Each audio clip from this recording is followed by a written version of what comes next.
नमस्कार, मेरा नाम है नील और स्वागत है आपका दुनिया इस हफ्ते कार्यक्रम में। इतिहास के इस सामान्य तथ्य से आप परिचित ही होंगे कि एशिया और अफ्रीका महाद्वीप के लगभग सभी क्षेत्र यूरोपीय देशों के उपनिवेश थे। स्थानीय लोगों द्वारा लंबे संघर्ष के बाद इन क्षेत्रों को आजादी मिली। आज उपनिवेशी क्षेत्र संप्रभु राज्य के तौर पर अस्तित्व में तो हैं, लेकिन यूरोपीय राष्ट्रों के उपनिवेश के पहले इन क्षेत्रों का राजनीतिक नक्शा कुछ और था, जबकि आज कुछ और है। इस परिवर्तन की वजह से ही कुछ क्षेत्र अभी तक विवादित भी हैं। ये स्थिति तब और दिलचस्प हो जाती है जब ऐसे ही किसी क्षेत्र पर ब्रिटेन का कब्जा हो और ब्रिटेन का ही कभी उपनिवेश रहा एक संप्रभु राज्य ब्रिटेन के कब्जे वाले क्षेत्र पर अपना हक जता रहा हो। अगर आप अनुमान कर पा रहे हो तो हम बात कर रहे हैं हिंद महासागर में अवस्थित चागोस द्वीप समूह की। इस पर अभी ब्रिटेन का कब्जा है, लेकिन कभी फ्रांस और ब्रिटेन का उपनिवेश रहा मॉरिशस इस द्वीप समूह पर अपना हक जताता है। आप सोच रहे होंगे कि आखिर हम अभी चागोस द्वीप समूह की चर्चा क्यों कर रहे हैं। अंतर्राष्ट्रीय संबंध के नजरिए से इसका क्या महत्व है और भारत के लिए इसके क्या मायने हैं। तो आपको बता दें कि मालदीव के राष्ट्रपति इब्राहिम सोलिह ने मॉरिशस के प्रधानमंत्री प्रविंद जगन्नाथ को एक चिट्ठी भेजकर चागोस द्वीप पर मॉरिशस के दावे का समर्थन किया। इस वजह से ये क्षेत्र न केवल मॉरिशस के लिए बल्कि मॉरिशस मालदीव संबंधों के लिए और साथ ही भारत के लिए भी महत्वपूर्ण हो जाता है। गौरतलब है कि 60 से अधिक द्वीपों और 7 एटॉल वाला चागोस द्वीप समूह भारत और मालदीव के दक्षिण में है।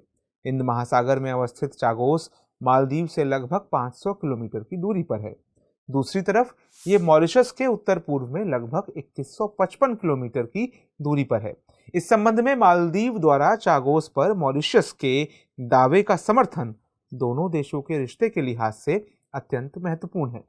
असल में मॉरिशस एक फ्रांसीसी उपनिवेश था, जिसके तहत चागोस द्वीप समूह मॉरिशस फ्रांसीसी प्रशासन के द्वारा या उसके तहत प्रशासित होता था। लेकिन 1814 की पेरिस संधि द्वारा फ्रांस ने मॉरिशस और संबंधित क्षेत्रों का नियंत्रण ब्रिटेन को सौंप दिया। इस संबंध में ब्रिटेन ने 1965 में मॉरिशस स्वतंत्रता योजना के तहत मॉरिशस से चागोस को अलग करके BIOT यानी कि ब्रिटिश हिंद महासागर क्षेत्र के रूप में गठित किया। आगे चलकर मॉरिशस ने 1968 में यूनाइटेड किंगडम से स्वतंत्रता प्राप्त की और तब से चागोस द्वीप समूह को मॉरिशस अपना क्षेत्र बताता है। इस संबंध में आइए अब चागोस द्वीप समूह को लेकर मालदीव के दावे को या उसके नजरिए को समझते हैं। गौरतलब है कि मालदीव का इससे पहले तक चागोस द्वीप समूह विवाद को लेकर कोई स्पष्ट रुख नहीं था, जबकि चागोस द्वीप समूह मालदीव के सबसे निकट है। लेकिन अपनी प्राथमिकता और संबंधित देशों के साथ या उनके मजबूत दावे के दौरान मालदीव का मत वैकल्पिक रूप से बदलता रहा है, यानी कि कभी ब्रिटेन के पक्ष में तो कभी मॉरिशस के पक्ष में। लेकिन सामुद्रिक ओवरलैपिंग के कारण मालदीव का प्राथमिक उद्देश्य हमेशा से अपने सामुद्रिक हितों की सुरक्षा करना रहा है। असल में मालदीव और चागोस द्वीप समूह अनन्य आर्थिक क्षेत्र यानी कि EEZ के तहत एक दूसरे से जुड़े हुए हैं।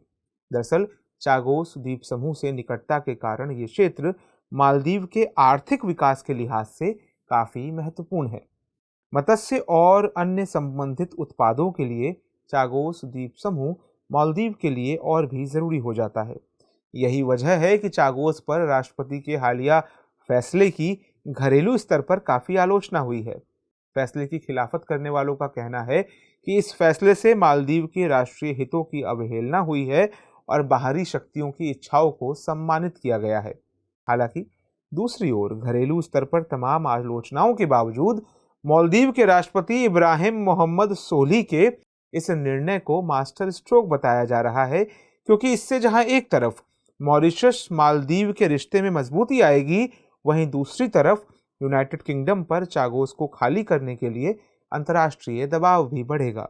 हालांकि इस संबंध में संयुक्त राष्ट्र महासभा चागोस द्वीप समूह से ब्रिटेन की आधिकारिकता समाप्त करने संबंधी प्रस्ताव को पहले ही पारित कर चुकी है। दरअसल मई 2019 में संयुक्त राष्ट्र महासभा में 6 वोटों के मुकाबले 116 वोटों के साथ एक प्रस्ताव पारित किया गया, जिसके तहत 6 महीने के अंदर ब्रिटेन को चागोस द्वीप समूह छोड़ने और इसे मॉरिशस को लौटाने को कहा गया। लेकिन अभी तक आधिकारिक तौर पर चागोस का हस्तांतरण मॉरिशस को नहीं हो सका है। हालांकि ब्रिटेन ने चागोस द्वीप समूह का हस्तांतरण मॉरिशस को नहीं किया है, लेकिन निकट भविष्य में यह क्षेत्र मॉरिशस का ही होगा। तो इस संबंध में आइए अब समझ लेते हैं कि भारत के लिए इसके क्या मायने हैं। गौरतलब है कि इस क्षेत्र से संबंधित दोनों संप्रभु राज्य मॉरिशस और मालदीव के साथ भारत भी अंग्रेजों का उपनिवेश रहा है और उपनिवेशी संस्कृति की त्रासदी भी झेल चुका है। भारत उपनिवेशवाद और साम्राज्यवाद दोनों का मुखर विरोधी है। इसलिए स्वाभाविक ही है कि चागोस द्वीप समूह को लेकर भारत ने मॉरिशस का पक्ष लिया है। इसके अलावा जो सबसे जरूरी बात है वो ये कि मॉरिशस मालदीव के साथ साथ हिंद महासागर से जुड़े भारत के प्रत्यक्ष हित। असल में मॉरिशस भारत में महत्वपूर्ण प्रत्यक्ष विदेशी निवेशक यानी एफडीआई होने के साथ साथ बड़ा आर्थिक भागीदार भी है। साथ ही भारत के मॉरिशस के साथ मजबूत निर्यातीय, सांस्कृतिक और वाणिज्यिक संबंध हैं। इसके अलावा मॉरिशस क्षेत्र में भारत एक नौसैनिक अड्डा बनाना चाहता है, जिससे कि चीन के हिंद महासागर में विस्तार को रोका जा सके। ऐसा इसलिए क्योंकि चीन न केवल हिंद महासागर में अपना विस्तार बढ़ा रहा है, बल्कि सेशेल्स जैसे राज्यों के माध्यम से अजम्पशन द्वीप पर नेवल बेस को बनाने के भारत के प्रयासों का विरोध भी कर रहा है। अब चूंकि मॉरिशस से भारत के अच्छे रिश्ते हैं, ऐसे में चागोस द्वीप समूह पर मॉरिशस का समर्थन भारत के हित में होगा। वहीं दूसरी तरफ मालदीव भारत का निकट सामुद्रिक पड़ोसी होने के साथ साथ सामरिक रूप से महत्वपूर्ण भी है। जहां तक वर्तमान स्थिति की बात की जाए तो मालदीव के राजनीतिक निर्णय को प्रभावित करने के लिए भारत अच्छी स्थिति में है, क्योंकि सोली प्रशासन इंडिया फर्स्ट विदेश नीति का अनुमोदन करता है। इस संबंध में कहा जा सकता है कि चागोस द्वीप विवाद के बहाने ही सही, लेकिन मॉरिशस और मालदीव के साथ भारत हिंद महासागर में अपना प्रभाव स्थापित करने की भूमिका में होगा। उम्मीद है ये चर्चा आपके लिए उपयोगी रही होगी। आइए अब इस पर आधारित सवाल नोट कर लेते हैं। सवाल है, मॉरिशस मालदीव संबंधों के नजरिए से चागोस द्वीप समूह विवाद की चर्चा कीजिए। दुनिया इस हफ्ते के इस एपिसोड में इतना ही। आपको ये कार्यक्रम कैसा लगा कमेंट सेक्शन में हमें ज़रूर बताइएगा। हमें आपकी प्रतिक्रिया का इंतजार रहता है। नमस्कार।